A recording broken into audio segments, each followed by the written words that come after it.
Go for up to 8 hours. What? Up to 8 hours. Dun, dun, dun. Oh! Hi. It just told me. We're live. I should really plug in my laptop, though. I really should have. I don't think so. It's okay. Planning is not our expertise. It should be with what we're doing, but you know. Yeah, sometimes you learn. Sometimes you don't. What's the title of the live show? I didn't even notice. I didn't pay attention. RALYWriMo, like random live show or something. Yes! It's a random live show. So what we're doing is we're just kind of hanging out. We're going to try and do some writing, and you guys can send us questions or whatever. Dang, my phone told me 4 times that we're live. Like, 4 times. Damn, your phone's taking us seriously. Yeah. It's serious business. I'm going to tweet about it. I haven't vlogged at all today. Should I be vlogging really quick? Whoa! Red. It put it in Vietnamese on my Twitter. Why are we in Vietnamese? I don't know. On your Twitter, I'm so confused. I don't know, but it's really funny. I'm so confused. I'm going to try it on mine and see if it's not in Vietnamese. No, it seems to be in English on mine. Maybe it's because I look at so many foreign things, you know. I'm thinking.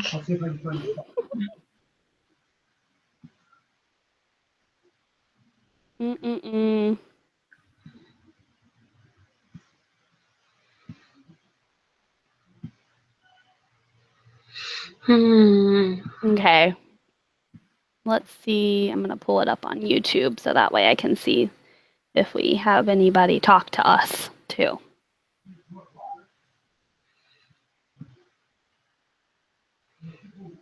I need to add the Q&A for them, too. But apparently you can add everything now, which is super obnoxious. Dude. Isn't there a Q&A thing anymore? I don't know how to do this. It's all kinds of crazy and dumb now. I know, and you can't even search.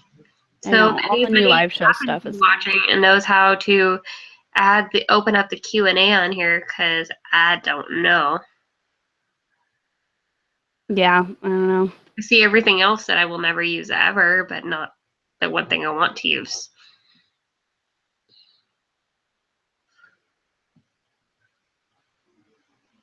Well, that's obnoxious. We can compose music together. I thought we could do that, but I can't add a stupid Q&A. Apparently. Is it ridiculous? I've literally gone through every cameraman. What is this? I don't want to hide. I don't want to hide you. This is a terrible app. It's trying to get rid of me. Rude. It's I guess it's so you can control who the live show is on. That's silly. Okay. I know.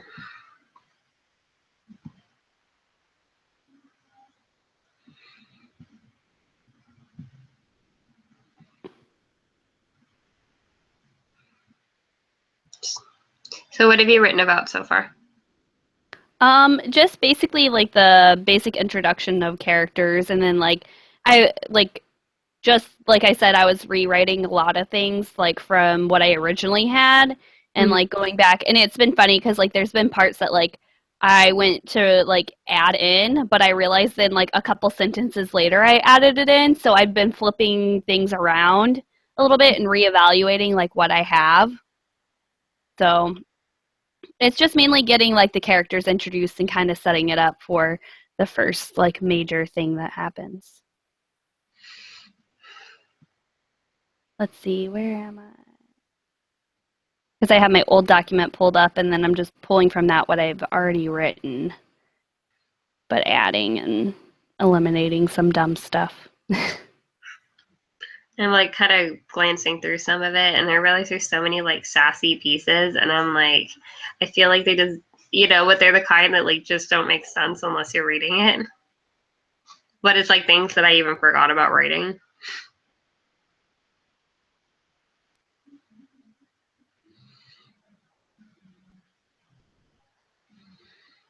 Do we have anybody yet, or no? Is it just us hanging? We have the 0 viewers. That's okay, because we would be doing this anyway. Yeah, nothing's changed here. Exactly what we were already doing. Just maybe this will, like, since there's the potential of people watching this, maybe we'll actually get some writing done. maybe that would be helpful considering we're failing our own writing month. Yeah, I'm miserably failing, like, so bad. Ooh, that like scrolled super fast, and that's not what I was looking for. It's like, because I feel like I need to reread, because like I feel like that's what I need to sort of get in the zone. But at the same time, like I don't wanna. Yeah, no, it's so difficult to like. You're like, I just want to be able to write. Mm-hmm. I don't want to have to invest as much time in the Mm-hmm. And I write so much, so it takes me forever.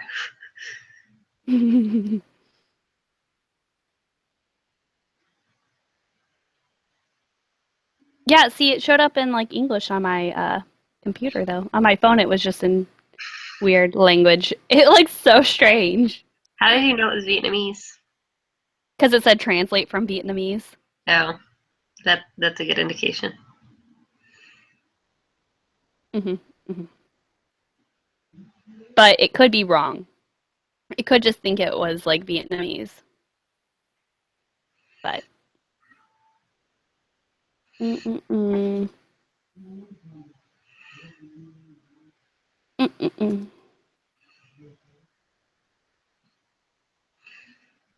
Did I tell you I have twins in my book? Do you have twins? Mm-hmm. I feel like I do kind of remember something about this. Yeah, they're twins. Twin guys. One's a jerk, one's nice. The one that's not. They look identical, but because like the one's a jerk, the main character's like, he's really ugly. I was like, yes. Oh my god, have I ever like read you any of the names of my chapters? Uh-uh. I feel like they very rarely, like usually it seems like when I name my chapters, like 95% of the time, it's taken from one tiny little detail in the chapter that's probably pretty irrelevant to the overall chapter, but that's what I always seem to name my chapters after. Like, the first chapter is called Sitcom Reality. The next one is Dog Ears and Spines. Elves versus leprechauns, which I feel the need to specify that there are no elves or leprechauns in my story whatsoever. That's great. Axe murderers and dolls. No superheroes. Sins and saviors. Cannibalism versus reality. The tragedy of guilt and broken bones. The nuisance of souls. Nuisance of souls, yes. A failed theory. And then like the monstrosity of change. But I feel like because I know why I named them that, but literally like that's not a good enough explanation, just because like seriously, they're taken from the probably like the most stupid thing in the entire chapter to like name it after. But you're just like, it fits. I don't know, like literally, like in the one for elves versus leprechauns, basically like there's this entire chapter where all this stuff happens. But why did I name it that? Is because in one tiny little section of a dialogue, block, you get two characters, like one person like makes a joke because like one character's eating Lucky Charms, and so the other one makes a joke about it, like, oh, here you are judging me, but you're still eating this cereal that with like of a dancing elf or something like that, right? And the other person's like, no, it's a leprechaun. Like, duh, it's Lucky Charms. And they're like, elf, leprechaun, same thing. And they start debating about whether or not elves and leprechauns are the same thing. Over.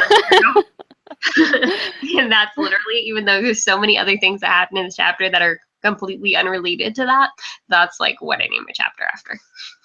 Because clearly the argument between elves versus leprechauns is a very, like, you know, disputed thing. It needs to be discussed and it needs to be pointed out.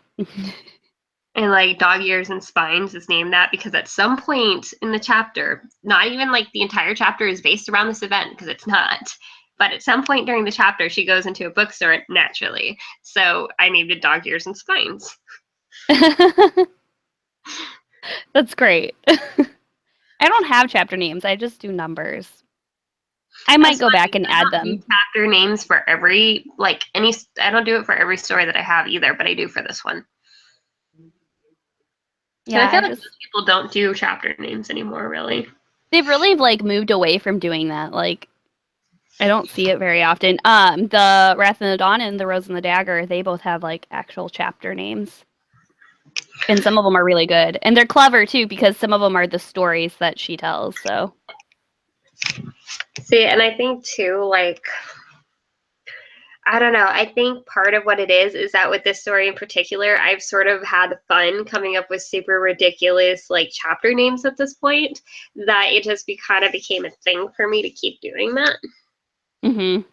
You know, I mean, I think the only exception is there's, like, 3 kind of little mini chapters, and when I say mini, we're talking, like, all of, like, 10 lines, and mostly they're like a few words of dialogue. Like they're those little mini, like not even a full page type of chapters, and those are the only ones that don't get any special like titles or anything, just because it's like after day 1, after day 2, after day 3, you know. And it more just gives context to something that otherwise would not have very much context to it. Yeah. We got one watching, it says. After day 3. Hi, person. You know, hi, person watching us. We love you. You can talk in the chat, and we have 2 people watching now. Hi, Fancy. People. If you come to watch us be weird, welcome. Yeah, welcome. Oh, one left. Bye. They were down for the weird.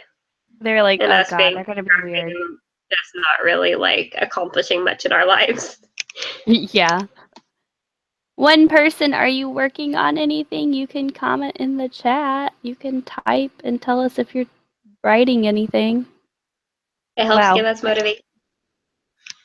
Yeah, tell us what you're working on. If you've succeeded in writing any words, because we've been failing miserably. Like so bad. Yeah, real bad. But to be fair, it's been like kind of a tough month so far.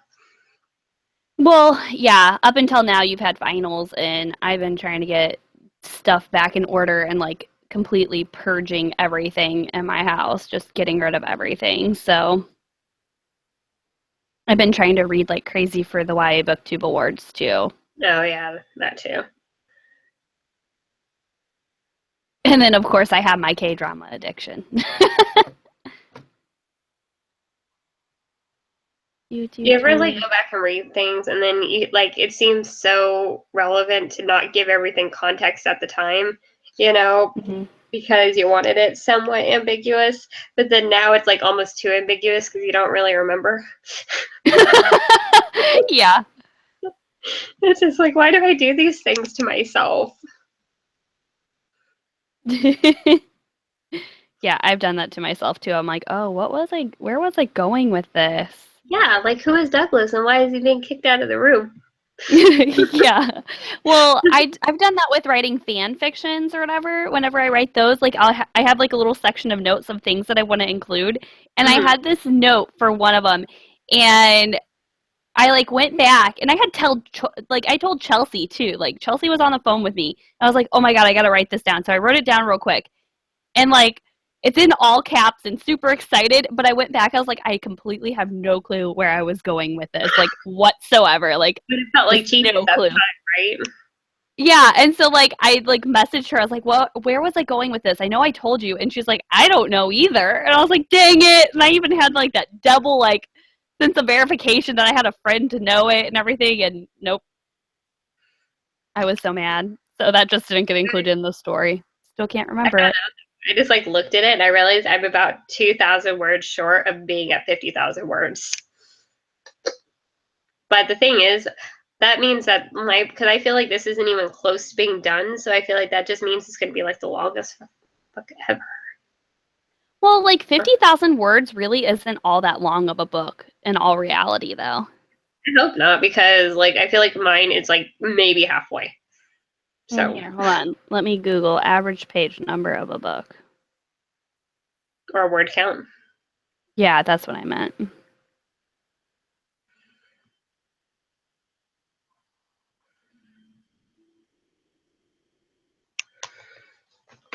Um, let's see.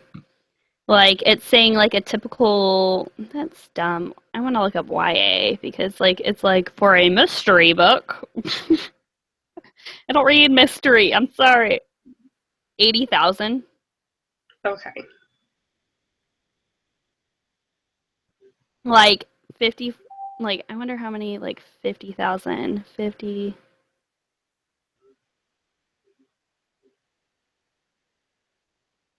just on average how many pages that would be.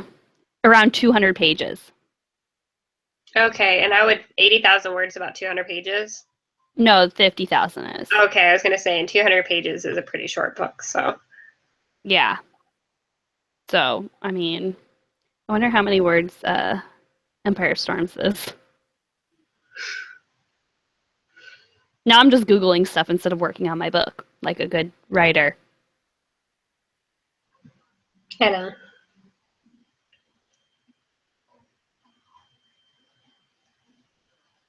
Well, I got an idea. Why don't you read something for me that you're like particularly you feel particularly proud of that you've written, and maybe that'll sort of inspire you. Yeah. You know, because it's a part that you know that you enjoy and a part that you know you wrote, you know, that you liked, and you know Yeah, might remind you of why you're doing this. it's true. I usually just read my prologue because I love my prologue. It's super short and I just loved it. Well, that's not going to give me any details. I was trying to find to see how many words Empire Storms is to compare. But, because I mean, it's like 800 pages or something like that. Yeah.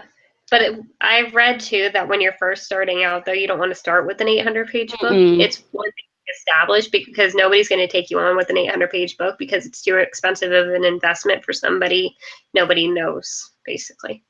Very true. Very, very true. I feel like. Let's see.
Mm-mm-mm.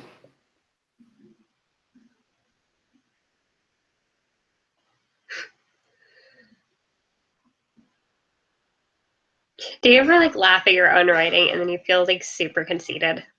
I was just doing that to myself, and I was like, I also find I'm like really sarcastic. Like Yeah, with because my that's one of my writing. characters, so it's like a lot of like banter. And sometimes I'm just like I reread things that I wrote, and I'm just like, oh my god, that's so funny. But then I'm like, is that so conceited? Because I wrote that, so not like it Hmm. makes me laugh. Yeah, no, like there's been like parts of this that like it literally makes me laugh out loud, and I'm like, oh, this is my own writing. Like, and I think about my own story a lot. Like I Uh-huh. think about it, and like I just I am like, oh, that's gonna be so good. And then I feel like bad saying that. Like I feel like maybe I shouldn't say that because, it's my book. But I am proud of like what it is so far. Like I am proud of this whole idea because like I've never read anything like it. I've never found anything like it. So I don't know. There's this line, because I was kind of rereading like a couple pieces back or whatever. It's the part with Douglas because I don't remember who Douglas is. I think he's just kind of a random. I love his name.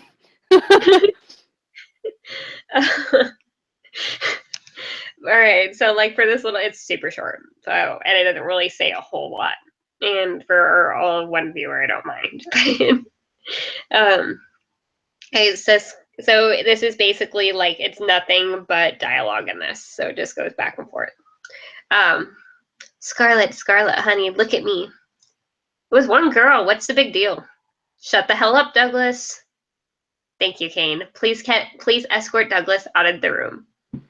I just wanted to see what all the fuss was about. Come on, Douglas. We'll find more fun elsewhere. Like maybe a long stick for you to fall on. Man, seriously not funny. Kane, Douglas, out. Now. Whatever you say, Seiji. It's just like this short little part, and that's literally like the entire chapter. That's awesome. We got a couple people watching us, I think. They World of Words. I've talked to her before. She's really sweet. Oh, she queried with a book that was 130,000, so no one wanted it, she was saying. She said that for like, acceptable new YA authors, it's 60,000 to 90,000. Okay, so and that's the thing is I think I could wrap it up within that amount. I think I could do it under 100,000 because I feel like even though I feel like I'm about at the halfway point, like plot wise, but I feel like the rest of it wouldn't take like another 50,000. Mm-hmm. Yeah, and then we had somebody else that asked, hey, or said, hey, and how are you? We're good. We're kind of tired, but we're just chilling.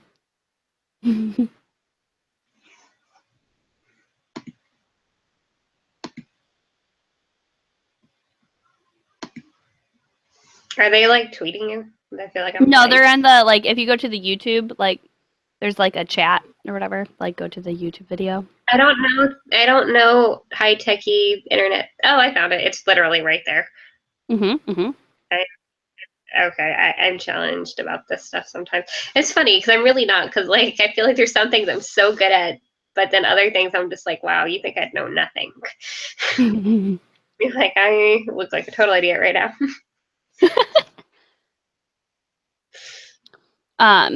Vanessa, did you write anything for NaNoWriMo though? The one girl, A World of Words. I've watched her channel before. She's really sweet.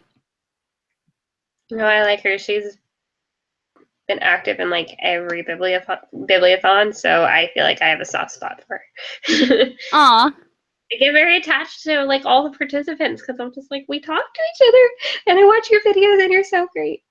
Special person and like let's be friends for I'm like super emotional and sentimental. I watched some of her Bibliothon videos this last one. I remember seeing them pop up.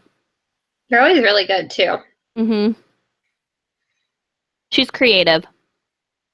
That's what I like. I mean, I like funny and stuff too, and I like love funny videos, but like I really love creative videos and people that think outside the box. Mm-hmm. Mine are just shenanigans, let's be real. They are. But then again, so are mine, so like I have no room to talk. We also make very good looking men. It's like when you wear a dude wig and become Edward and you literally glue rhinestones to your face for sparkles, like You know, there's no pride after that. Yeah, no, there's really no pride after that. I feel like when I draw my man brows on and then my abs, that's when I really like become the guy. I felt like I was lacking Without the that in my man bra, like RALYWriMo video. when I dressed up as Harry Potter for work, right? And they were just like, dude, your eyebrows. I'm like, dude, I like, I don't know. Like, We it's have like, another yeah, comment. without the dude, like the man brows. What do you guys feel like you need to work on the most in your writing? World building, character development. With what I'm currently working on, my world is pretty well like fleshed out. That was what came first, but definitely probably character development with this one so far because like I still don't know my characters that well, and it's just that I'm gonna get to know them as I'm writing them. But the world is like set in stone. Like I know my world very very well. See, it's hard for me to say, at least between those two things, just because, like, as far as the characters, I feel like they're almost like my children, so I feel like I actually know them really well. You know, even parts that I haven't written yet, like, I know exactly, like, how I feel about them and kind of who they are, and because I feel like even when they haven't reached a point of fully developing in my writing yet, like they're developing in my head, which I think is going Yeah. to like come into my writing as I, you know, get more into the story because only recently, like to where I'm at, do all like the sort of central characters really sort of come together. As far as like the world building, it's hard for me to say for that yet, just because I feel like for the more important worlds that'll need the building for where I'm getting to. Like I'm just too early on to see how my skills are to apply to that. Um, I think I just really want to make sure that everything flows, like just the overall flow from one scene to the next, nothing feels out of place, you know, and I want it all to sort of like intricately work together. And I feel like when Yeah. I go back and I rewrite, that's what I'm constantly always trying to improve and work on. So that's what I To tie always, it all together. yeah, because I want to make sure that there's never that. And I feel like it's impossible to avoid, or at least in my writing sometimes, but Like so I would want to work on is just making sure everything feels connected. the plot weaving. Goals would be to like be able to plot weave like Cassandra Clare has throughout the whole like Shadowhunters, like everything, like how everything ends up tying together. Yeah, and people that write like that like just blows me away. And I don't know if that's just something you develop like the longer you've been writing that ability, Mm-hmm. but it's mind blowing for me. Yeah, same. Let's see. Oh, I heck I feel you. Like I totally understand what you're talking about with the nano thing because I've never done nano. I've always wanted Yeah, to, but I definitely also write, you know, somewhat year round, some parts of the year more than others. So I'm definitely like I actively write as well, but I'm definitely there with you that I'm always seem to be too busy for NaNoWriMo. yeah. I've always wanted to do nano, but like I never was able to because that time of year is always crazy. And then this year I was gone for 10 days of November. So I was like, yeah, it's just not practical. Yeah. So Also, I'm really jealous you guys went to Y'all Fest because I I'm know. here in my lonesome on the West Coast. I was not in the United States for Y'all Fest, so Yeah. I drove past there though, and I was like, "Bye. I wish I could join you." And I'm all the way over here in California, like, Oh wow, Vanessa, 10 hours. That's a pretty good drive. That's about what I think it would be almost for me. yeah, that's like Like, would be like if I drove to LA or something, you know. yeah, I don't So it's know like how I've close. done it, but it's not the easiest drive in the world, especially if you're driving by yourself. Yeah, Chelsea did the LA drive for the Got7 concert, and she had a friend luckily that went with her. Yeah, with a friend it's a little bit easier because you guys kind of keep each other alert. Plus, you can switch off driving if you need to. But You know, usually like I'm going down to visit or stay with somebody, so I kind of have to be by myself. You know, so it's like really hard to bring somebody with me. And usually going down isn't that bad. It's usually coming back that's harder. Yeah, the coming back's always hard. It's the same amount of time, but it just feels more exhausting. And I'm just like, oh, I just want to be home. Yeah, Charleston is, because that's where it is. Isn't that where Y'all Fest is? That's over 12 hours for me, so that would be quite the drive. But, I mean, maybe next year. Maybe. We'll see. We have Y'all West too, but I feel like it always seems to sneak up on me every year. So like Sierra and Cassie and Selena always go. I always want to, but by the time like I even remember that it exists, it's like, oh, never mind. See you later. Bye. Have fun without me, because you guys all live so close together, and I have to plan it like way more time off from work. Yeah, I'm already trying to like, if I get this job, I'm hoping they'll let me off so I can go down to see ya. They should. If not, I'm gonna be really sad. Oh my God, Amanda. Yeah, 18 hours. Amanda, you just drive down to me, and then I'll drive the rest of the way, or we can switch off and go together. Really though, come on now. There's no way you can make the 18-hour drive straight. Definitely not by yourself. You'd have like the worst. And she'd be passing St. Louis anyway, so I mean, the best you could do too is like maybe if you had somebody else, like you could at least switch off sleeping in the car while you're driving. Maybe you could do it that way. But there's no freaking way you're driving. Like you'd be a mad woman, and you would also be kind of my hero. Amanda's already my hero. I love Amanda. But no, like for real, Amanda, though, next year at Y'all Fest, I'm totally down. And we could pick up Megan on the way. Then we'd have 3 people to like drive. Same, Amanda, same. I drove like, what was it? It's like 5 or 6 hours to go to see Megan. And like going by myself, like I'm literally Snapchatting the whole time because if I didn't have somebody to talk to, I would go crazy. I can't sit by myself for that long. Well, it's funny. Like I've driven the same amount of time because that's about how long it takes me to go down and visit Sierra and Selena.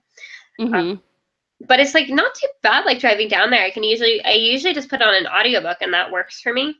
I just find a good audiobook, stop once in a while for gas and get something to eat. And like I usually stop just like once or twice, just often enough to kind of get me on my feet and get me moving. But I'm usually so motivated to just get there. But it's like driving back that I'm always like so exhausted, and I'm just like, oh my God, like I wish I had somebody with me to help keep me like. Yeah.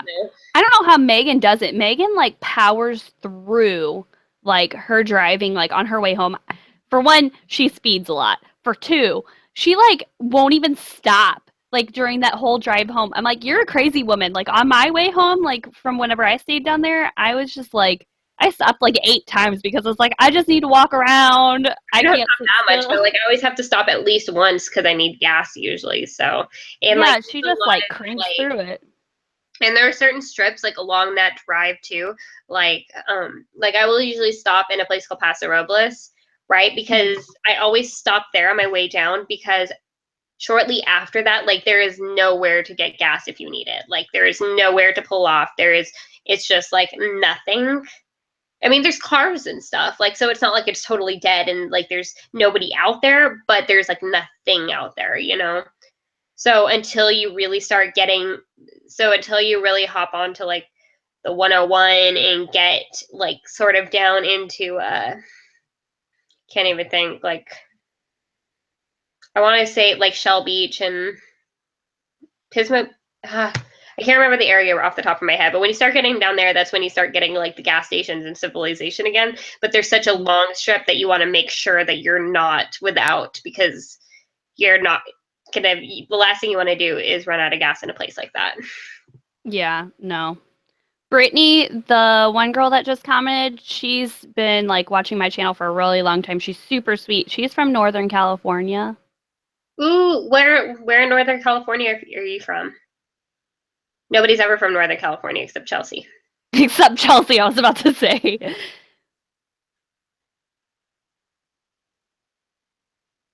We actually have some people watching. I'm happy.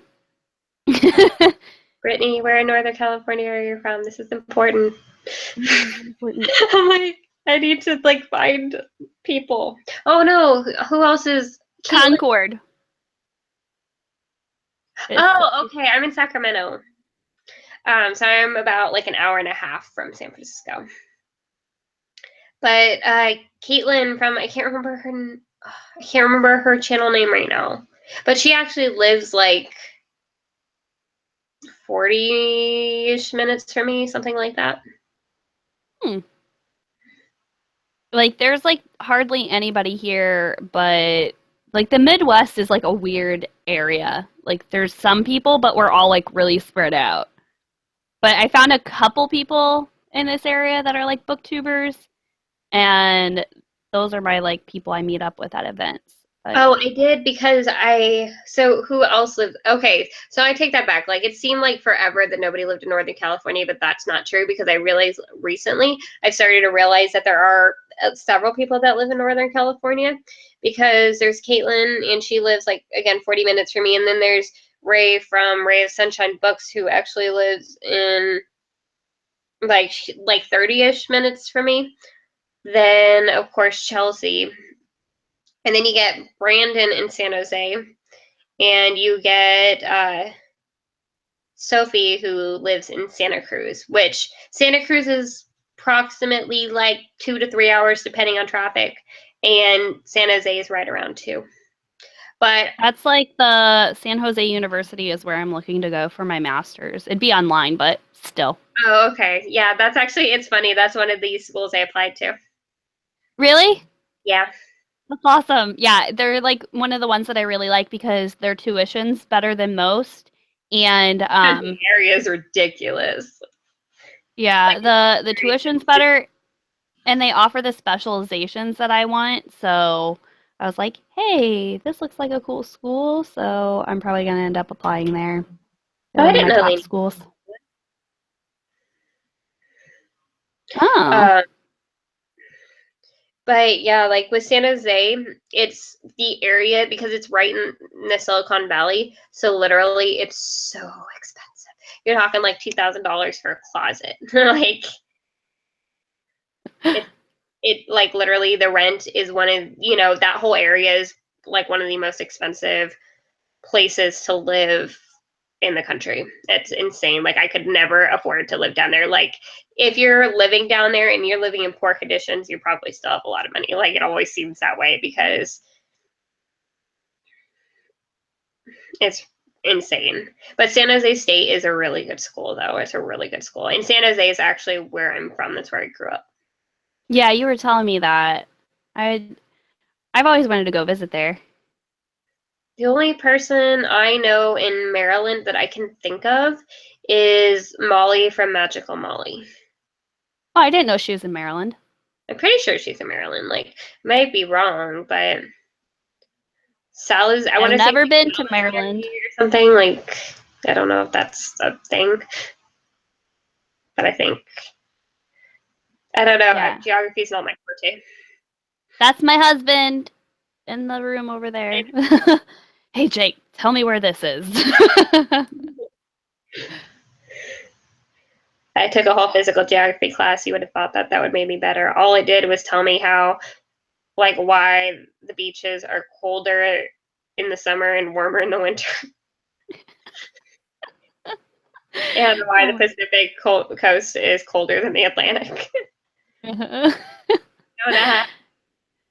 There you go. Hey, that's something not a lot of people know that actually. So I like Physical the other geography. day I did something and it was because I was looking at the map on my phone. I was like thinking out loud and I was like, where's West Virginia? And my dad, my brother, and my husband all turned and look at me and my dad and my brother turned to my husband, they're like, we're sorry, we failed you. I was like, I know where it's at. I was just thinking out loud and they're like, we're embarrassed by you. I was like, shut up.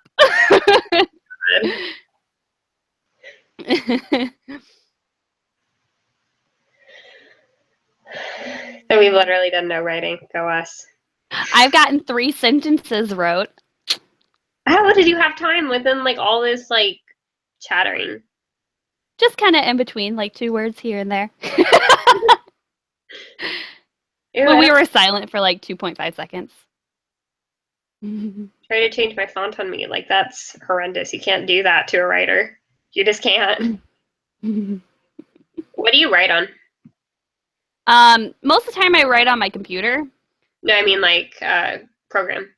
Software. Right now I'm on Google Docs, so that way I can like access it anywhere. Oh, okay. That's cool. But I mean, it's like Word essentially. But I kind of, what is it, Scrivener or something like that? Yeah, that's what I use. Like, I feel like I bought it because I just kind of wanted to like take it to the next level and see how it was. It's really cool because they actually have this sort of like it's like a tutorial, but basically how it's set up is like you go through this tutorial and it literally walks you through everything yourself. So you really Oh, feel that's like neat. if you do that, you feel like you really understand the program before jumping right into it. And I feel like now that I've gotten used to it, I almost feel spoiled by the program, and I really like. I feel like it helps me organize everything so well, and I really, really like that about it. Um, And it's so easy to flip from chapter to chapter and things to things. And I feel like as somebody who needs that organization for my writing, like I feel mhm. like it helps me keep a clear head. Yeah, I kind of want to get something like that. I don't know, haven't justified like buying it. Yeah, if you get that job, Fingers crossed. guys, keep her in your thoughts. She has a potential job coming up. Yeah, I interview on Monday at 11 a.m. and I'm really hoping I get it. Oh my God, I can't imagine being in that situation. Anytime like you say something that like just sounds dumb and your mom like takes it as a personal shame because she taught you. Oh my I God. was homeschooled as well, and my mom can take it as a personal offense too. But I was only homeschooled up until 8th grade. So like I went to like public high school. So like I learned so much though during homeschooling all through high school. The first time I learned something in high school that was new was my senior year, and that was when I took psychology, and it was just like some of the more like advanced concepts that I didn't know yet. And it was because like I knew some psych because my mom was a psych nurse, so she was like, "Here, I teach you things." So, yeah. Yes, Amanda, when it auto saves, I love that because I don't ever mess up anything. And there's the undo button, so if you like accidentally erase something, you can just be like, boop, Well, because I did that. Scrivener autosaves, but what's really cool about, I mean, you can obviously like go back and stuff, but what's really cool is you can actually like take these like snapshots Snapchat. basically of these documents where basically it saves like these old versions of your documents that you can access. So say you redo everything, but then you're like, wait, I want to look back at that or I want to restore that. You now have these snapshots that you can take that you can refer back to. Oh, that's really cool. There's a lot of other really cool like little features like that. Not that I remember most of them. I'd have to go back through the tutorial thing to remember all of them because it was so long ago. So unless it's something like I directly use like every day, you know, Hmm. but I just kind of forget. I don't think I like the brown Tootsie Pops. Oh, that's cool.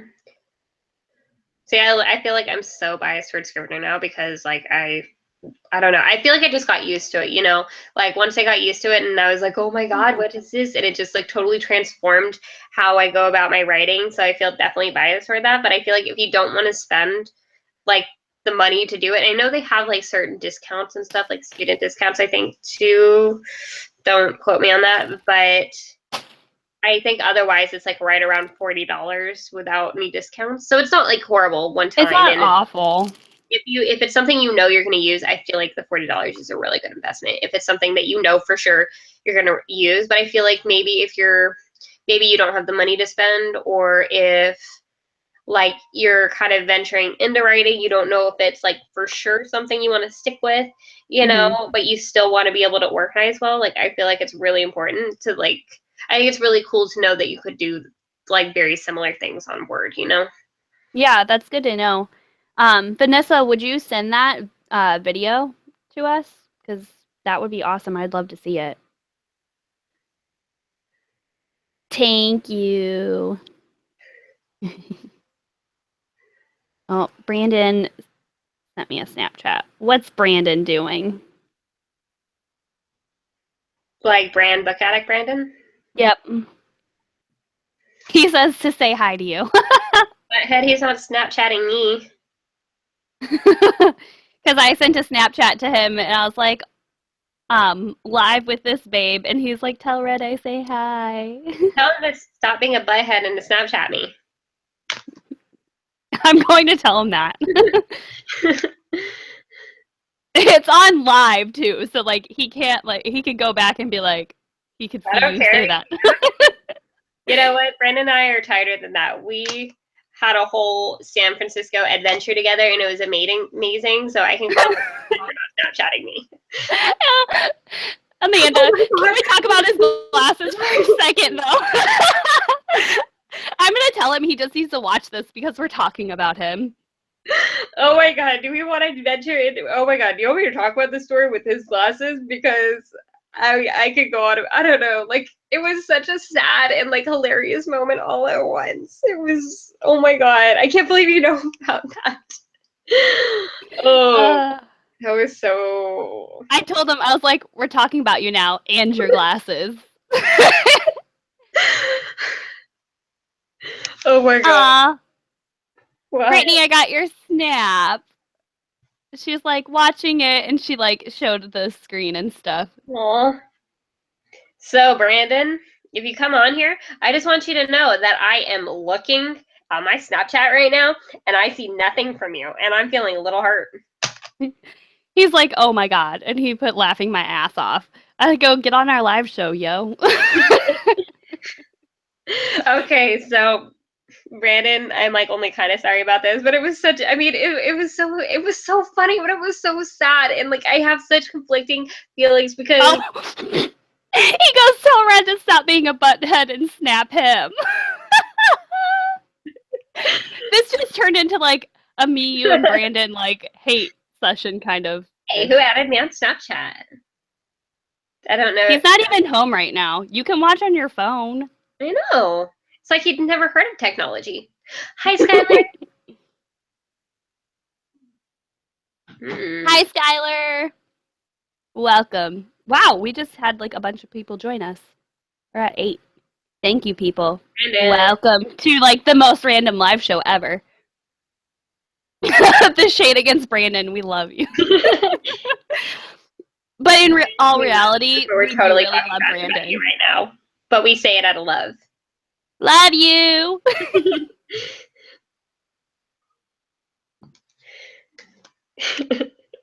Oh my god, I freaking love him. I do too. But no, okay, so Shabby and Marie, which is Shabby's friend, and Brandon and I, we were at Ripley's, believe it or not, at Fisherman's Wharf in San Francisco. Right? Because I was like, well, if you're going to go to San Francisco, like, you should totally see at least a couple of the attractions, right? You know, and they were already going to do, like, a lot of them on their criminology tour. Shammy and Anne-Marie were, because that's what they were there for. They were there for a criminology course. So they're already going to do, like, Alcatraz and, like, all those types of things, which are awesome, you know? But we decided to go down to Fisherman's Wharf, and it was we were either going to, like, venture into, like, Madame Tussauds. I can't say that. Is it Tussauds? I don't know. But, you know, the wax museum? Yeah. Or we were going to do Ripley's Believe It or Not. And I'd actually never done like, I've been to Fisherman's Wharf, like, a billion times, but I had never actually done Ripley's Believe It or Not because I always managed to let people talk me out of it. And I feel like it's one of those things where it's really, really fun with the right people. With, like, the right people, it's so fun. But I feel like if you were going in by yourself, I don't feel like it would be all that, you know? Mm-hmm. But, of course, I was with the perfect people for this. And so we went in, and you get through, like, the main part of it, and there's kind of several different attractions inside. But one of them is a maze of mirrors. Okay, like, Hi, Allison. It's kind of our RALYWriMo. I'm just going to interrupt my story to explain her question really fast. You're fine. And so this is like a RALYWriMo live show. So we're mostly trying to talk about our writing and stuff like that, since RALYWriMo is sort of a, like, ugly stepchild of NaNoWriMo. The redheaded stepchild of NaNoWriMo that nobody Child of wants. It's NaNoWriMo. like twice removed. Oh, hold on, guys. Give me 1 second here. My puppy's here.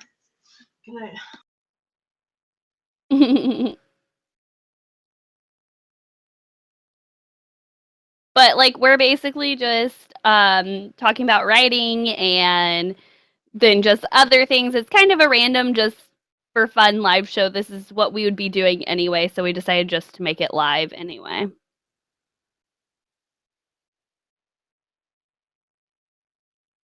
So that's what we're basically doing. Red's blanket around her looks comfy.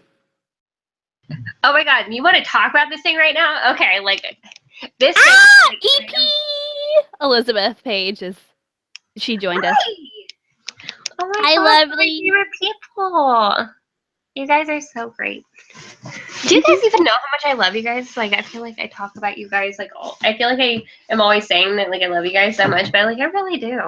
I have like, I was thinking about making a video about like how awesome our community can be and how important it's been to me in the last like 2 years, because this month I've been doing it for 2 years and I just can't imagine what my life would be like if I hadn't have done BookTube, because I've changed so much because of BookTube for the better.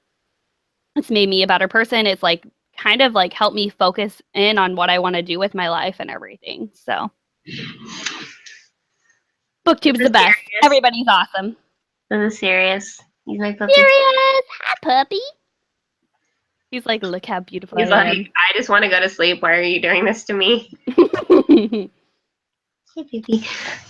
So yeah, and even though this started, I mean, it still is like a writing live show thing, basically kind of talking about our struggles for writing, kind of attempting to write in here, but not doing so great at that part of it. Hi, Deanna. Hi, Deanna. She's from St. Louis. Ooh, I need to come visit St. Louis because I need to go see the place of one of my favorite movies, like 100 years later. But yeah, so now we like we were definitely talking about writing and like also a little bit of like Y'all Fest and stuff like that. But then we got into the Brandon topic because it's such a good one. We started throwing shade at Brandon and he loves it, so it's okay. He's going to watch a movie, by the way. That's why he can't watch us. So that's so he's going to see Moana, and I'm so jealous. It's so good. It's so good. I want to see it. It's really good. Don't mind me, just throwing also, like a 3-year-old. He's still being a jerk, and like I went out of my way to Snapchat him, and he still didn't reply to me. So who's the butthead now? I think he's like going into the movie now. So that's not what I wanted to do. I was gonna Instagram story. This is still the weirdest thing that there's an Instagram story. I don't ever use it. I'm like so bad at it. Also, if you like to see my. There we go. Okay. But I do use my Snapchat. So I know like some people follow me on Instagram, but I do use my Snapchat. So that is like if I tweet it out, would you guys like would that be easier for any of you that have any interest in my Snapchat at all? Where basically I just post random videos of me like lip syncing with filters and sometimes of my niece.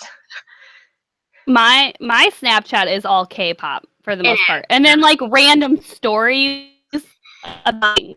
Some of your stories are so like they touch my heart though. Like the one about Megan and Chelsea, like and you're I was legit crying on Snapchat.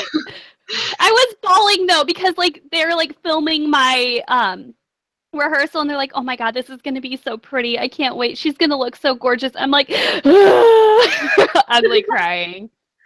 I think we had a question. Oh, Allison, you're from Missouri? Where at? I'm in the St. Louis area. Also, did we have a question? Oh yeah, questions are okay. Questions are more than okay. If you have any questions, yeah, we writing related or not, just feel free to ask us questions. We don't care. Now everybody's talking about Moana, and I haven't seen it, and I'm just. I quit. Oh my god, I feel like it's such good music, like shiny. Na, na, na, na, na. I like that one. We're all Kansas gonna City? die Oh. soon. Well, if you ever feel like, coming to a St. Louis event, I'm here. There's like a Kansas City book thing or something like that. I wonder if I can. I'm Forget gonna it's try and okay, because well, if you guys want to follow me on Snapchat, and basically, like, I just do stupid stuff on my Snapchat, and it is in no way going to really enrich your life with culture, but I do have stupid lip syncing videos like all the time. your last set was pretty gold because you had the filters. And it was basically all Disney songs because I was in such a Disney mood. Actually, it was all Disney songs. I know because it was a Disney list.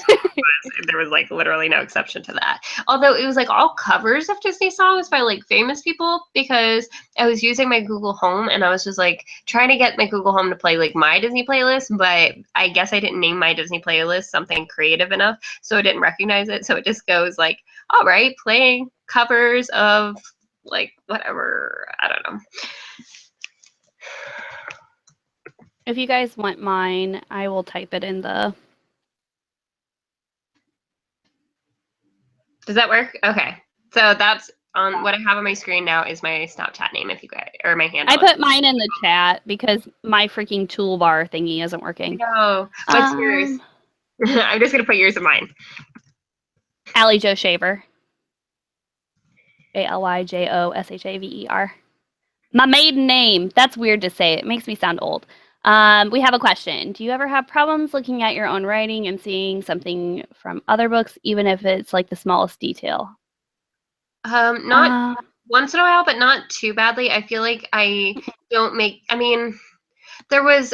I wish I remembered what the quote was now, but I remember reading a quote where basically at this point in creativity, everything's going to somewhat mimic something that already exists. It's pretty much impossible for it not to. However, you just have to make it your own. And I kind of remember that. So I feel like unless it's like a large chunk of something that's like deliberately taken from something else or clearly basically rewritten from something else, it doesn't usually bog me down too much. I don't know if Allie feels differently, but for me, like what I'm currently working on, it's just so different than what I've like read that I don't feel like it's mimicking too much. Like there's obviously like the similar things because it's YA. Like there's going to be certain things that are going to pop out because it fits into the YA category, but not really. Not too much. I mean, I think there's always going to be like little things that will pop out, like personalities from characters that you enjoyed or something like that, Yeah. I think also too, like one thing I do notice is like sometimes I'll be writing something and like it will remind me of another book, like whether it's a setting or like kind of a very vague idea that reminds me of another book because that book might be like super over commercialized.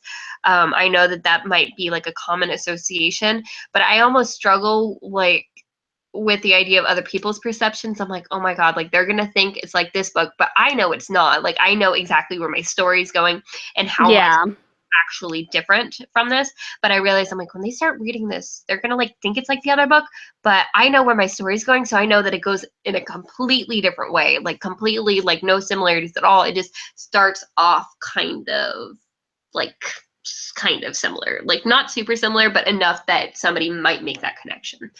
Well, with a lot of books too, I feel like the beginning is going to be similar to other things because you're always setting up the world, you're setting up the characters, you're introducing them, and like there's only so many ways you can do that, especially if you're like, say for instance, if you're writing in contemporary, there is only so many ways you can do all that. You don't have a lot of options. You don't have a lot of play within the world. Like, you just like there's going to be similarities. It's literally impossible. Yeah. Also, and that's why there's like recommendations. People are like, if you like this book, then you'll like this book. They have similar plots. I mean, as long as you're not like purposely trying to like write it like somebody else's, then I don't think there's a problem with it. Also, just because it's something else that Allison brought up was motivation. Like when you read an author you really admire the writing of and the complexity of their stories, like one thing I think is important to remember with that, and I say this because I definitely relate to that, and I mean, I'm a Sagittarius, which basically means I'm my own worst critic. Um, and so I know what that feels like, where sometimes like I will read it and be like, I'm never going to be any good at this. Like, this is never going to be on quality of all the stuff that gets published now. Although once in a while I'll read a book and I'll be like, this gets published. This, all right, I got Yeah. the bag. But most of the time I'm like, I feel the same way. But I think it's really important to remember that you're not them, and that's what's good. There's already a Cassandra Clare. There's no reason Yeah. to be another Cassandra Clare. Like, your writing's your own, and people are gonna like your writing because it's different from anybody else. And we will always compare. I feel like writers get a lot of their inspiration from books. Like, they always say that you can't write if you don't read, and that's so true. So we draw our inspiration and our passion for writing from books, so it's normal to aspire to that. But we have to remember that we can't compare ourselves to that either, because one, some of them have a ridiculous amount of more experience in the publishing industry. Oh, and if you look at a book that they write, even if you just look at like Lady Midnight compared to City of Bones, there is a huge, huge, huge quality difference. Huge. Oh, absolutely. Because she's had so much experience, and all we need is to get that experience. And you have to remember, I guarantee you, she went through the same problem in her writing process, especially before she got published. Maybe she read a lot of Fitzgerald or Stephen King or some other really well-known writer, and she might have gone through the same thing, saying, well, and she didn't just get there overnight either. Like, she didn't get there that first draft. Like, you got to get through that first draft, and you make it through those edits and the rewrites and everything like that. You make it beautiful throughout that. Like, it doesn't have to be perfect the first write. Helping you to develop that. Yeah, you have people who, like, after you've queried and you like have an agent and you're getting your book edited and everything like that, you have professional people within the publishing industry that are helping you get it to that point. And the thing about writing style too is, like, one of my favorite writers and their writing style is Libba Bray. I think her writing style is absolutely gorgeous. It has a poetic sense to it with, like, but yet and everybody knows how I feel about the Diviners. I literally can't shut up about it. So. But like, it's one of my, like, her writing is like one of my all-time faves. But I know that my writing style is completely different from hers. Think of it as a form of art is what how I have to picture it. And that's how I don't lose my motivation whenever I read something so beautiful and I'm like, God, I want to be able to write like that. But instead, I see it as that's their medium of art. This is my medium. Like, you have to treat it like your own art form, It's kind of like who was I was talking to Megan about this, and it's so funny because I was complaining about how there's not more pirate books, particularly in young adult, not just pirate scenes, but like legit yo-ho-ho pirate books. And I just want that to be the new biggest trend and fad because I'm obsessed with pirates and I think it's amazing. So I was kind of talking about how, sorry, I'm like distracted. Notification, and I was just talking about that. And basically, we were kind of complaining about what was already out there for pirate novels because Megan's kind of on board with this. And basically, like, on the spot, I came up with this whole elaborate, like, plot and synopsis of basically what I wanted to see in a pirate story. And it went something along the lines of, like, some elitist, like, girl is kidnapped by these pirates, but then she finds out, kind of like very Pirates of the Caribbean-ish, but then she finds out that she kind of relates to these pirates and stuff, which is super cool, but then she gets kidnapped by like other pirates that are even worse because they're the real evil pirates. The other one is just like, ransack and pillage and stuff like that. Like, they're just like the average, not totally horrible, like they're not going to go murdering kids type, but like, but they're still pirates. Yeah. So, their moral judgments, but then you get the really evil pirates, but then they're like, oh yeah, like this is great because we can get back at these other pirates that we're super pissed off at for not being as evil as us. But then they start to realize that this girl is like not just like this, oh my God, come save me sort of maiden. And like, so then they're like, oh my God, this chick's like a big pain in the ass right now, right? Meanwhile, like, her life's in danger, but she's still being a big pain in the ass to these super evil pirates. And of course I love Pirates of the Caribbean. Is that even a question? Same here, like, obsessed with it. My husband, like, when his hair's long, kind of looks like Johnny Depp a little bit. Like he has the same like features, and like when we were in Florida, he had like some Ray-Bans on and like this like fedora, and like was wearing some like similar clothes to like what Johnny Depp like wears normally. And some lady was like, "Oh my God, are you Johnny Depp?" And he was like, "What? No." It was great. So like I so badly want him to like dress up like Captain Jack Right? Sparrow. Oh my God. So Also, basically, huh? Amanda, I have a pirate book. It's like super cheesy, but I really liked it that I can recommend to you later. So Why aren't you recommending it to me? I'm just the one going off about how there's no pirate books. it's it's like a super cheesy like pirate romance novel, but I loved it. Ah, what is What is it? it? Hold on, I'll go get it off the shelf. It is like seriously so I don't care. cheesy. Like I'm literally, you have no idea how desperate I am for like pirate literature. Like you have no Hold on, idea. It's I'll go find it. okay. So anyway, basically I went on this like whole like rant about this spiel and like how she was going to kind of like they were going to go and rescue her and break in, but then she had already like broken out of her room and got lost in these tunnels trying to find her way out. So she already like half rescued herself, and she was like, "You guys took too long." And basically I came up with this whole elaborate story. And Megan was like, "Well, why don't you write that story? Like that would be a really, awesome story for this like story I came up with off the top of my head." Right. But the thing is that I don't think that I could ever do a pirate book justice. As much as I would love the idea of writing a pirate book, I don't feel qualified. I don't feel like it's where my specialty lies.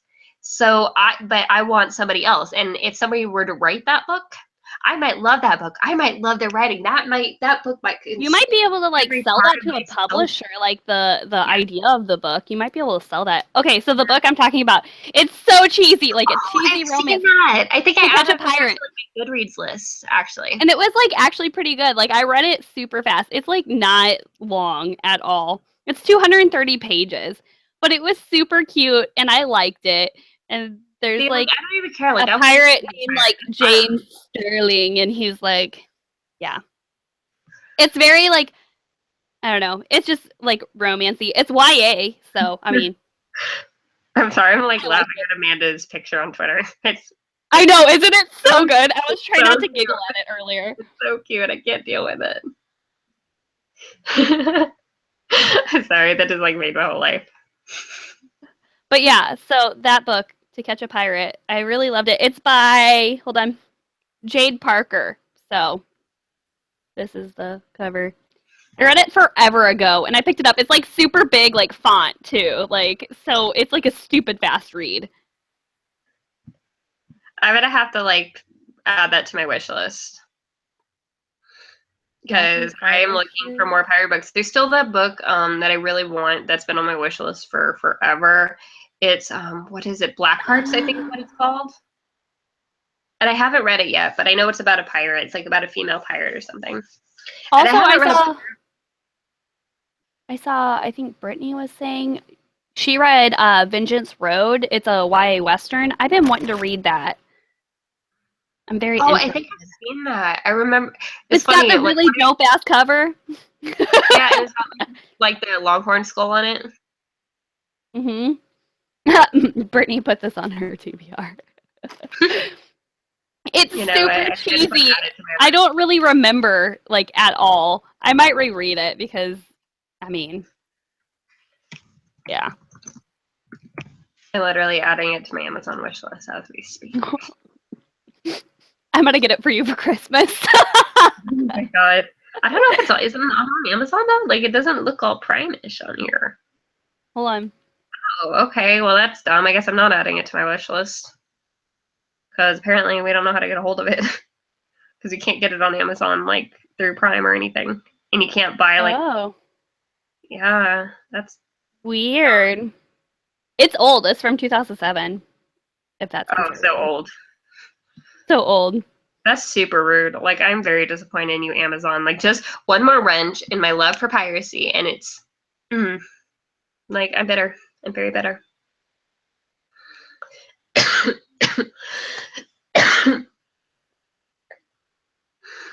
Don't die, Red. What? I'm dead. Don't die. No. Would you guys like totally hate me if I left you for like 2 seconds to go get a cupcake? Like, No, you can go. I'll entertain them. I'm not sure with what. Actually, I know with before what. I go though, I have to like Oh my God, we could talk perfect chemistry because I read that whole series. Well, actually, I listened to it on an audiobook, technically. I listened, and that was like, okay, let's talk about how contemporaries were like not my huge thing. I did love that series. It was so cheesy, but it was. I only read the first one, but I haven't read the rest, and I really liked it. I loved it. Like, and it was one of those ones that I didn't think I was gonna like, and then I'm like, oh my God, Mm-hmm. I love it all.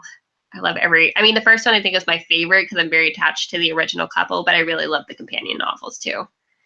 Yeah, I just read the first one. I hadn't read any of the other ones. I think I read the first one when it first came out, and that's probably why I didn't continue with it later. But I really loved it. Like, I thought it was pretty good. And recommend the audiobooks. Like, the audiobooks for all three are really, really good. Like, are they? I haven't. But I enjoyed them. Oh. Dude, that is horrible. All right, I need to go grab a cupcake, guys. That's quite depressing. So we'll just stare at Red's window.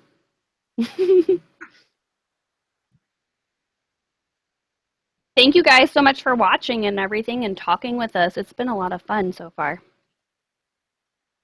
Let's see if I can actually write something here, because I'm not making any progress. Allison, that's such a great idea. Can we make that a shirt? Can I leave you while I go get a cupcake? I'm getting an embroidery machine, so like I'll put that on a shirt for you guys and I'll wear it. I have candy here, so I don't have to go get a cupcake, but I don't have cupcakes. Well, that sad time. A very difficult life. Allison said, can we put that on a shirt? Can I leave you while I go get a cupcake? Yes. I've always wanted to be on a t-shirt. I'm getting that new sewing machine that has the like embroidery. I will make it onto a shirt. Do it. Give that to me for like next Christmas. Yes. Mm-hmm. Also, Amanda. Aw, thank you. What do we talk about? She just said, I got off work and saw your live show and I hit watch so quick. Yes. Unlike Brandon. Stupid Brandon. Brandon. He calls me a butthead for not Snapchatting him first, so I Snapchat him first, and he doesn't Snapchat me back. I want all of you guys to go onto his Twitter and give him crap about that, because that's rude. Oh my God, yes, all of you. If you guys put hashtag rally at the end. And tell him he hurt my feelings. What? That's so stupid that they didn't like do anything about it. Allison said that like she called customer service and they said it was her problem. That's bullshit. Really? Because like one of the times that I had a problem with Amazon, like I don't remember what it was. I don't know if a package just didn't get delivered, but they were super helpful and they totally fixed the problem like immediately. You just talk to an asshole.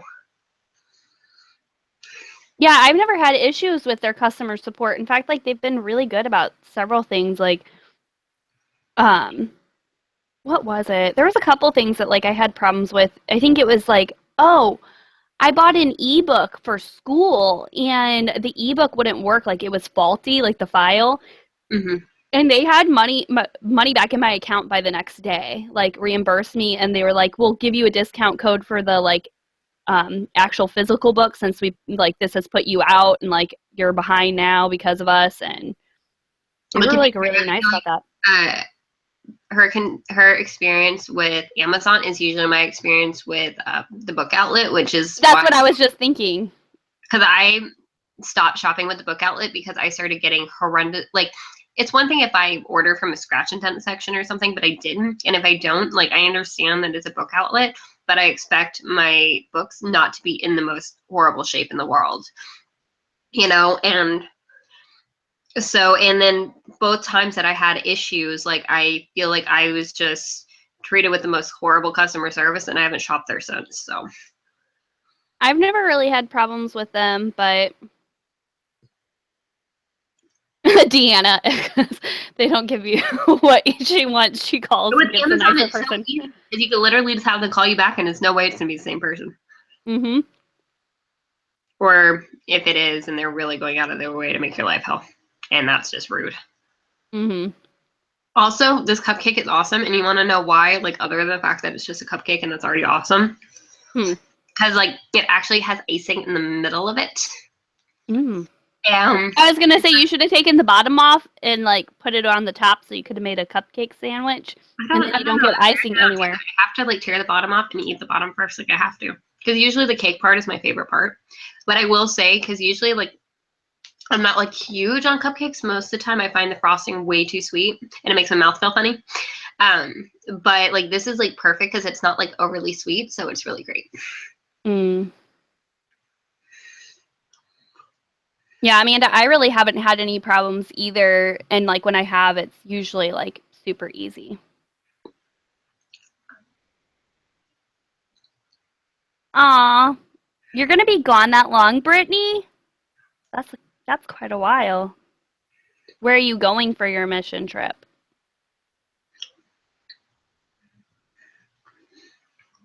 Mm-mm-mm.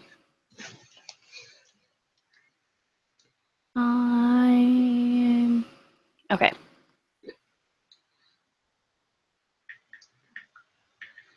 Right, Vanessa? I really want a cupcake too. Yeah, BookTube's pretty much the best. Everyone is very nice. I've never had anybody be mean.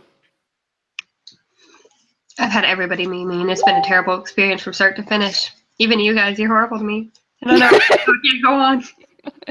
I can't go on. Throw yourself out of like your bed because I'm assuming you're on your bed. Oh wow, that's crazy. I was gonna say you're gonna be in DC, you'd be able to, but that's crazy. For 18 months, that's a long time. I'd Oh, I die. knew a girl in high school that did that, and like she just wrote letters to everyone. Brittany, if you message me on Twitter, like I'll give you my address and we can send letters. I love writing actual like snail mail. Like I love it. I decorate it. If you're allowed to do that, which I would hope so. We'll have to do another one of these in a couple of days too, because for this I can probably go to only about 10 my time, just because I'm already like I'm watching. My brother and I always watch the 100 together, so I don't know if you Oh, watch that show, but like it's super great. me and And Chelsea watch it together. oh my god, do you? Oh my god, we'll Yeah. have to talk about this because I have so many feelings. But I'm only like an episode or two into the third season. Oh, I'm like all caught up. I'm not like because I watch only what's on Netflix really. And I started, but when my brother lived here, he and I watched it together.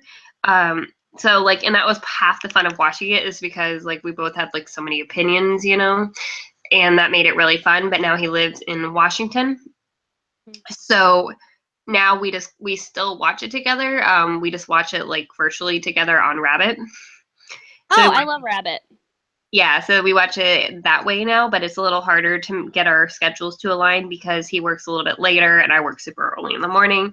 So we were supposed to watch it at 9. So I just want to let you guys know that I'm already pushing it to 10 for you guys because I'm already like I'm enjoying this so much. So we'll just have to do this again in a few days too. Yeah, for sure. I want to force him. He loves doing it. He loves watching shows with me. That's rude. How do you know he's not forcing me to watch it? She had a question too above that. Do you think having an audience with a booktuber could help you not only sell but get published? Oh, you're not in. Oh, don't. I love questions. Yeah, no. Ask me questions. I'll give you a bad time. Yeah, we love questions. I love them. Like, don't feel bad or feel annoying. Because I promise you're not annoying me. Seriously, like you could sit here and No, just like, ask us questions and we'd be happy. oh my It god, makes us feel special. you're like this so stressful, and it's so like so stressful. I was so stressed out, especially to do with certain thin incidences.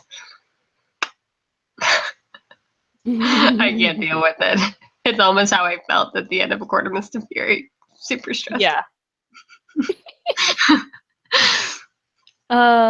But I don't know, like with your question, I don't know, like I think it could help, but like I also think that like I don't know, I don't think it necessarily is something that like publishers are like, "Oh, well they're a booktuber, so we're going to publish them." I think your content, you know, definitely is important.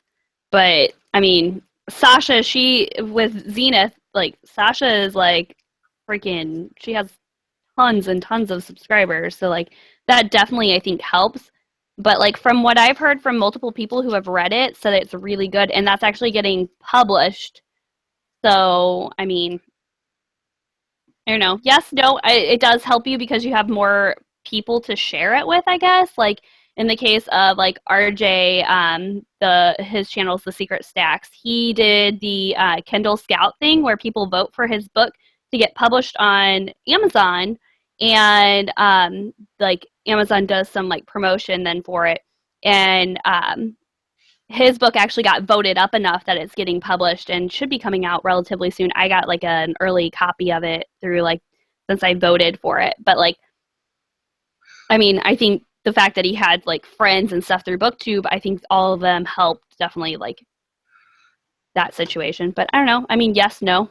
Yeah, I think it just depends on the situation, kind of where you're at, how much like you network, because I feel like to get the most out of this community, like you really have to go out of your way to talk to people and meet people, So I kind of feel like in your own little world on your channel, like, I mean, that's fine and that's totally like cool if that's what you want to do. But I feel like I didn't start feeling really attached to the community and start feeling like I was really benefiting, not just like with stuff like that, but like personally until like I started actually interacting with everybody. Like, I feel like that, and now I have some of the most meaningful relationships in my life because of BookTube. And all it took was, starting to comment on each other's channels and, networking starts small. Yeah, no, absolutely. I feel like a lot of people like get on BookTube too, and like I've never gotten to do a video about this because I don't feel like I have a big enough like base of subscribers to like give people advice on YouTube, but I do know like this is the way it makes me feel. When people reach out to me and make a comment, I instantly, every single channel who comments on my videos, I go check out their channel. But the only thing that causes me not to like want to like go is when people are like, "Hey, come sub to my channel." I'm like, "I'll sub to your channel if I want," but like it's just kind of like in your face. Like it kind of rubs you the wrong way. But there's some really nice people who have done that, and I like their channels and stuff like that. But like I definitely think that like if you're in it just to like try and build a base of people so that way they can help you get published, or build a base of people so that way you can get famous on YouTube, you shouldn't be doing it for that reason. I did it because I wanted to talk to books or talk about books with people because I didn't really have people in my everyday life to talk to about books. And when I started feeling part of the community was when I started reaching out as well. Like when I started like talking to people and like commenting on their videos and being like, "Hey," which whenever I leave a comment, it's a long comment because I type my comment as I watch the video, and it's always a mile long, and I comment on everything I can. And I'm like, "I'm sorry, this is a mile long," but like that's when I started feeling like I connected to people, and I definitely think that like now people would be more likely to want to buy something like a book that I wrote or something like that now because I've reached out and I've talked to people, I've formed those bonds, but Allison, I'm not gonna lie, you totally make me blush right now. You don't even know if I'm any good. You say. Yo, I already have a thing. Oh, like, can I just hug you? You're so sweet, and you give me confidence. I feel like I am like gonna throw everything out the window. Thank you. Oh, that's so sweet. But like, yeah, in that case, like, see, like, Red didn't purposely like. It's not like directly like you're wanting people to buy your book because like a booktube or whatever, but like because you just talk about books and be yourself on here. Like I do think that that's what helps. Is people getting to know you. So that's awesome. Allison, I mean, I told you you're awesome today because you're awesome. I appreciate you. I appreciate all of you guys. You guys are freaking awesome. And you guys are also like the people that, you guys talk to me on Twitter and stuff the most. And I love those conversations. Like they help me get through my day. Mm-hmm. I'm not going to lie. Like I live for those conversations. Oh, same here. Like when people talk to me on any of them, like some of the comments I get, some of the like Twitter like messages and everything that I get, seriously make my entire life. Yeah. Like, I mean, especially when I post like more serious videos, like, not very often, but they do happen. Like when I post my videos talking about like depression and anxiety and stuff. And even though like I know I've never received any sort of feedback that's made me like gun shy about posting videos. I think it's still really personal because I know for me, Yeah. like, it's extremely personal. And every time I film, I say every time, but like a couple of times I post videos. But I feel like every time I go to broach a subject like that, and especially when I'm talking about myself, I can't tell you like how long sometimes it'll go between me filming and like actually posting, because there's this back and forth of should I post it, should I post it, should I post it, and then eventually I end up posting it and I just go, okay, it's done, it's done. But then what happens is you guys end up commenting on this video, not only like reassuring me in what anxieties and depressions that I'm going through, but you guys relate to me and tell me about your own experiences and how you get it, like you get it, and it makes me It not makes it. feel alone. And this is Yep. happening on a YouTube community because it shows that you guys are not just other fans of books, but you're people that I can connect with on a genuinely like spiritual level. And I love you guys for that. And I feel like you guys have become such like a healthy therapy for me that it just sort of, Mhm. it sort of brings me back down to earth when things get rough like that. Oh, absolutely. Like, I know, like, I've told you this, but like, whenever you post those videos, it's like, it's brave. It's hard to put that type of stuff out there. I mean, I haven't put anything out there on any of those subjects, but I think about it and I want to talk about like depression, anxiety, all the stuff that I've gone through, but like, it's scary to like bear that part of you to like everybody, anybody, whoever wants to see it can see it. And like, luckily with the booktube community, I've noticed like it's a very like non-competitive community. Like people are very supportive and uplifting rather than like trying to compete with each other. Like you see more people building each other up and making everybody better people rather than tearing each other down. And I really think that's awesome. Like I see actual booktubers, I've never seen an actual booktuber post a hateful comment to like another booktuber, and that's fantastic. And especially on subjects like that, I feel like people are particularly supportive. So And Amanda, that's if the you type of thing I was just gonna that's say, the type of Amanda, if thing you that like decide to post a video, I want you to like tweet it to me when you do, because I would love to. yes.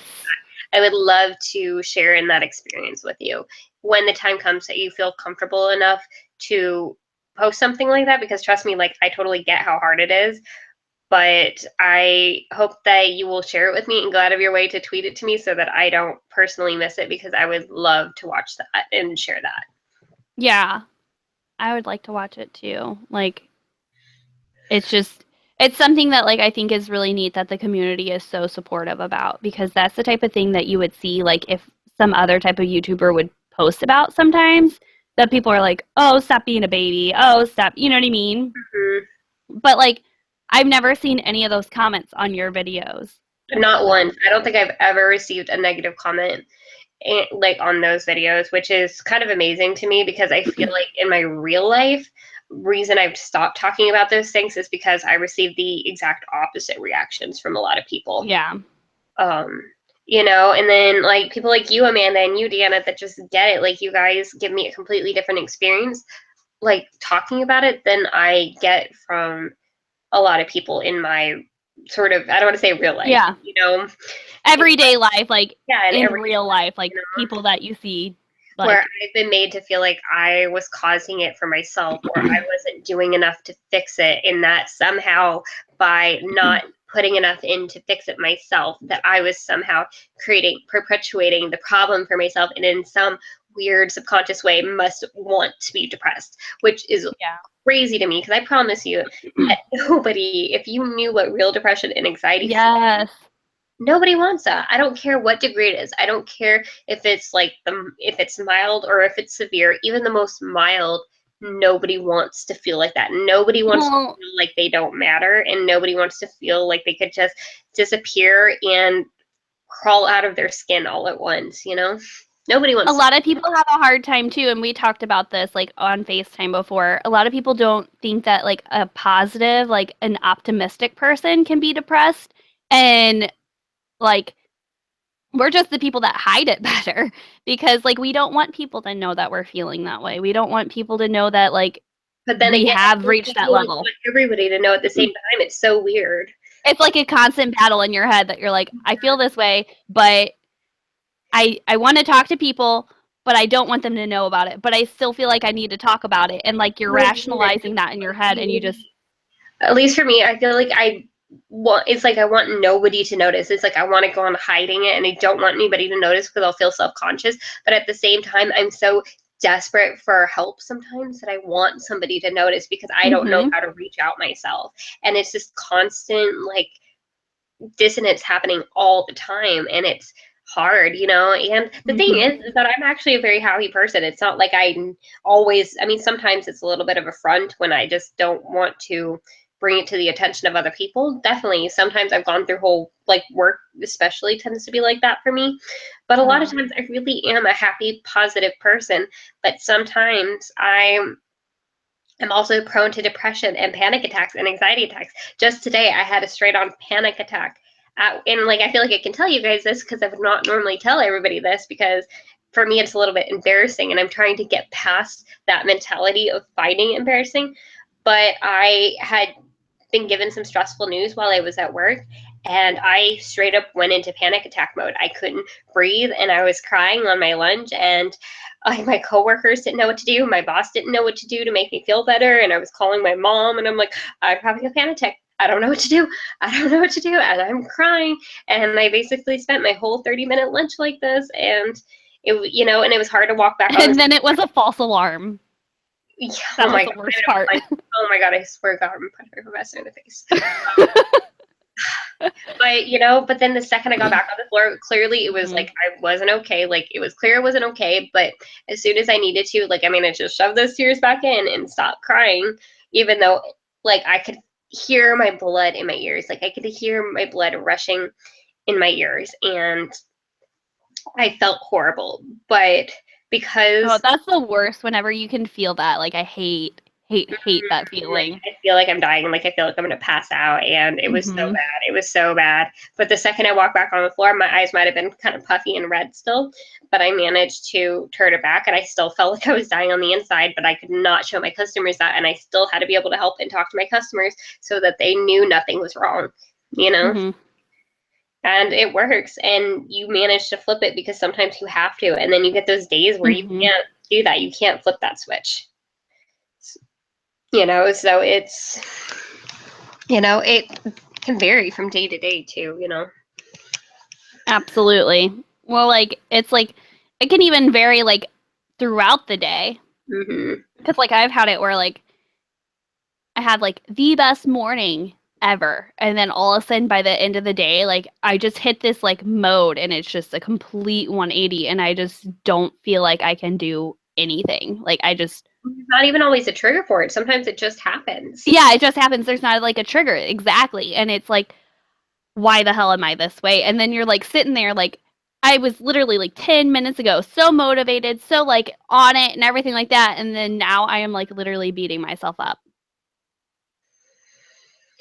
And it's just, it's hard. And I think the times that you either do it for, like, it either happens for no reason or for a very small reason, I feel like those are almost the worst because how do you fix that? Like, if you don't know what the reason is, because sometimes it's just something happening in your brain, and you don't have a problem that you can like concentrate on to fix to make yourself feel better.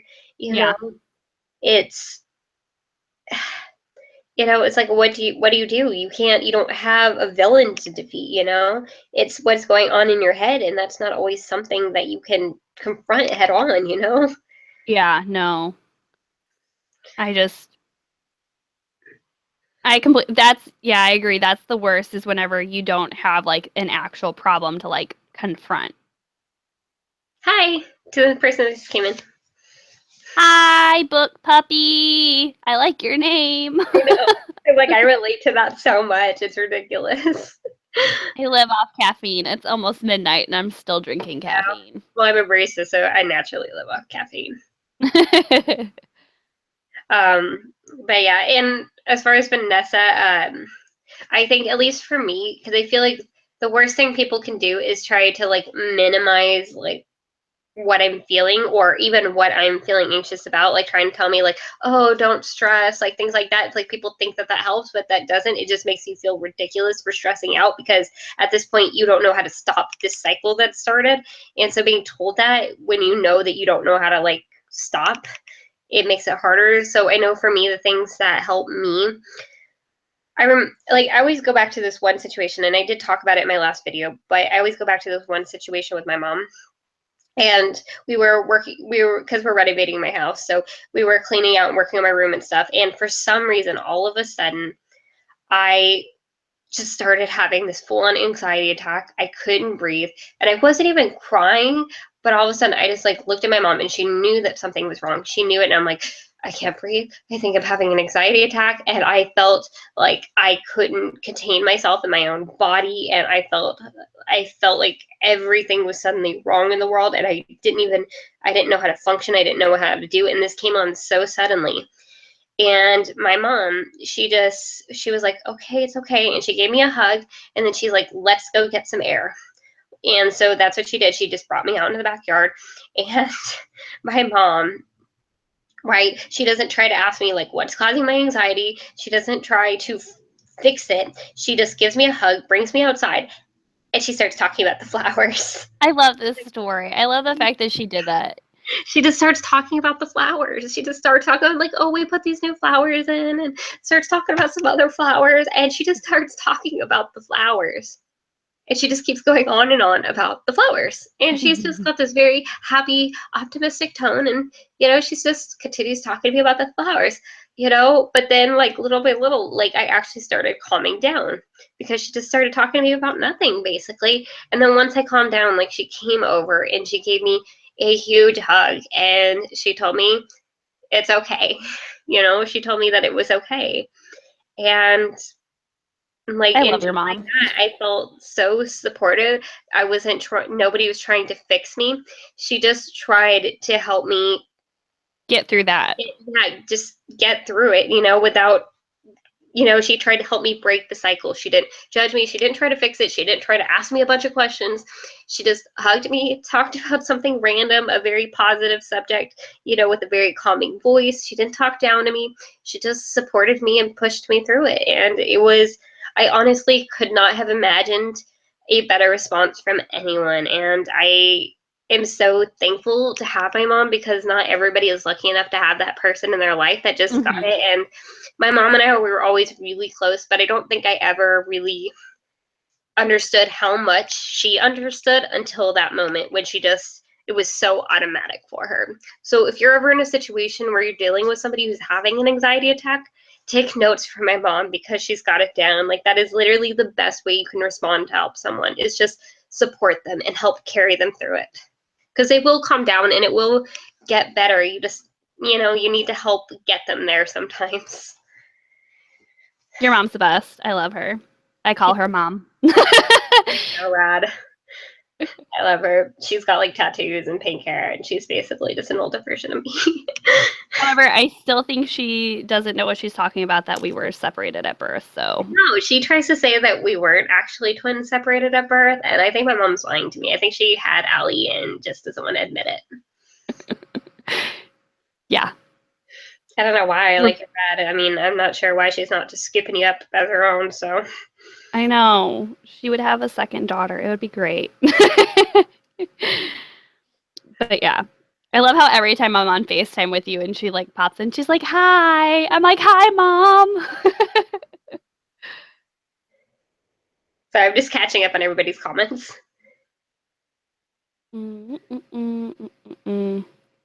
Amanda, I totally relate to that. Maybe I worked on my school newspaper too, but I don't think that I had like the anxiety talks before events or anything. But I understand what it's like to get these anxiety attacks out of nowhere for no reason. And they're so bad, especially if you're surrounded by people that just don't understand, or you have to pretend that you're not having an anxiety attack when everything in your head is going wrong at the moment.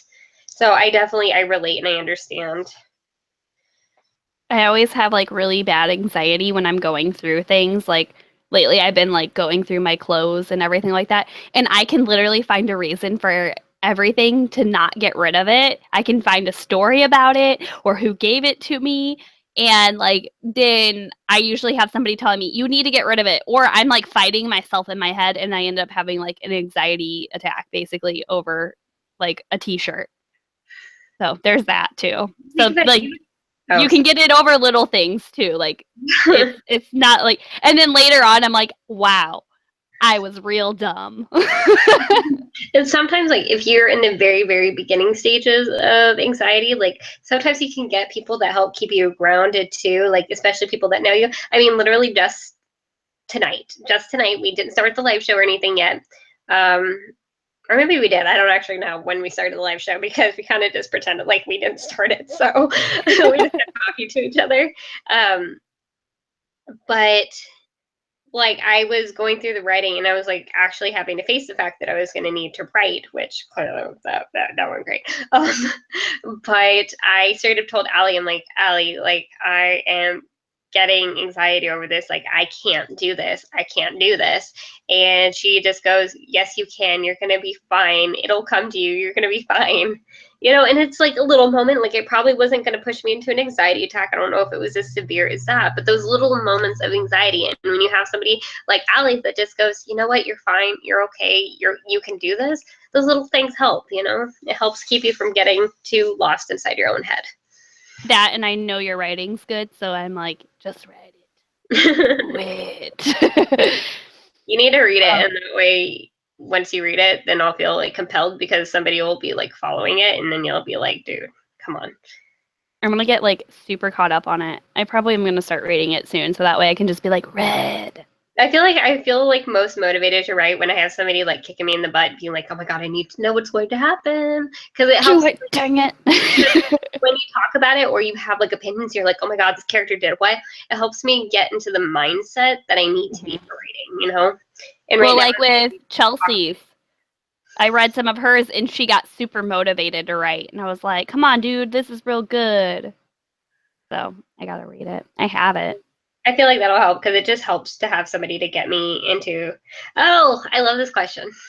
You want to tell them what RALYWriMo means? Okay, so Rally is our ship name, Red and Allie, obviously, and then RIMO is writing month. It's we weren't able to do NaNoWriMo, which we are very sad about, and we decided to host our own writing month, and it started the 5th, right? 5th, something like that, of this month, and it goes till the 5th of this next month. And we cut the writing goal, like the word count goal, in half from Nano, which NaNoWriMo was 50,000. So we're doing 25,000, which I'm doubting I'm going to reach at this point because I'm miserably failing. But we just wanted to have like a sense of community with like writing with people on BookTube of whoever didn't get to do Nano, or they're wanting to continue from Nano, or they failed Nano. So that's basically like what RALYWriMo is. So it's Rally Writing Month, and it's the best because it's me and Red. So you guys gonna rally with us? Yeah, rally and write with us. Yeah. Also, Amanda, I love you. She ships us so hard. Thank you guys for loving me even when I'm all broken out and scrubby because I feel so gross right now because basically all I did was go to work today and I'm like, it's that time of the month, so I'm like super broken out and I feel super disgusting. So thank you guys for loving me anyway. I get it. Also, Allison, you look gorgeous. I know I'm like going backwards a little bit, but I just feel like I really, really want to address this because you said that you were always told that you weren't supposed to tell. So I think that that is such a negative stigma, and I completely relate to that because that is so common for people to respond to that. A lot of times it's because that's what they were taught, and this is just a vicious cycle through the generations. But a lot of times it's also because people can't be bothered to be inconvenienced by things that might be wrong with people other than themselves. And unfortunately, you know, that's an issue. Well, and so like, oh, sorry, go ahead. With mental health too, like just something, I have 2 degrees that have I have a degree in psychology and then I have a minor in psych. And the whole world of psychology is ever evolving. And like, especially in the past 10 years, if you were to compare like what was known about the brain and the way it functions 10 years ago to now, it's completely different because there's so much unknown. So like mental health was kind of like frowned upon like even 20 years ago, it was frowned upon to have like these mental health issues. Like it was like this negative stigma that was associated with like any type of mental illness. Whereas now it's becoming more accepted and more open-minded, but there's still those people who were raised with those stigmas that, the stigmas are still pretty bad because it will persist. And I think one day we might actually be able to view mental illness with the same perception as we do with physical illnesses, or at least I hope so. That's what I hope. Well, and like it's funny because actually in the US, we're like way ahead of the game with a lot of that because like say in Korea, like it's still viewed as really weird if you have to go into a mental hospital. Like it's like, oh my God, there's something really, really wrong with this person. And like they like view it so negatively. So it's just a fun fact for you guys. And so I guess basically I just wanted to say that I'm sorry that you've been told that, and I understand because I've heard that too. But I want you to know that like with us, it's always a safe space, and sometimes having to not talk about it makes you feel worse. It increases that anxiety. So even if it's just reaching out to us, you're like, it's on Twitter and you're like, you just want to tell somebody, hey, I had this anxiety attack today, like, and you just need somebody to be like, you survived it, you're okay, good job, like we'll do that for you, and we will provide that safe space for you, because everybody should have that safe space to be able to live as healthy as they can considering the circumstances. So I just want to say that we'll help you with that safe space in the best way that we know how. Absolutely. Like 100% agree. And if you ever just need somebody to send you something happy on Twitter, feel free to message me and I will send you pictures of all kinds of shenanigans, aka probably alpacas. I was gonna say K-pop stars, so alpacas. Well, there's K-pop stars. I was trying to think like of things that like most people typically like instead of just K-pop, because like if you want K-pop, really bad day, I tend to ask for pictures of people's pets. Yeah, that's true. Yeah, you make me really happy, actually. So if you guys have any pets that you want to share pictures of, you totally tweet them to me, because I like them. I have dogs, so I like pets. Also, I do need to wrap this up because I got a 100 date with my brother. Feel free to keep the chat going with us on here. You can comment and stuff, but you can also tweet to both of us. Keep talking to you guys. I just won't be able to like live do it anymore, but I will try to keep up on the actual like physical chat. So if you guys want to keep talking, I'll try to pop in on there. Amanda, do the K-pop. Yes, absolutely. I will send you K-pop stuff. But add us on Twitter. You can find it probably, Red, if you add it in the description box. Probably. Oh, yeah. I will add our Snapchats. I will add our Twitters. And I will add her channel, too. So yep. Feel free to add us on all that. I add everybody on Snapchat, and I add everybody on Twitter, pretty much. So, yes.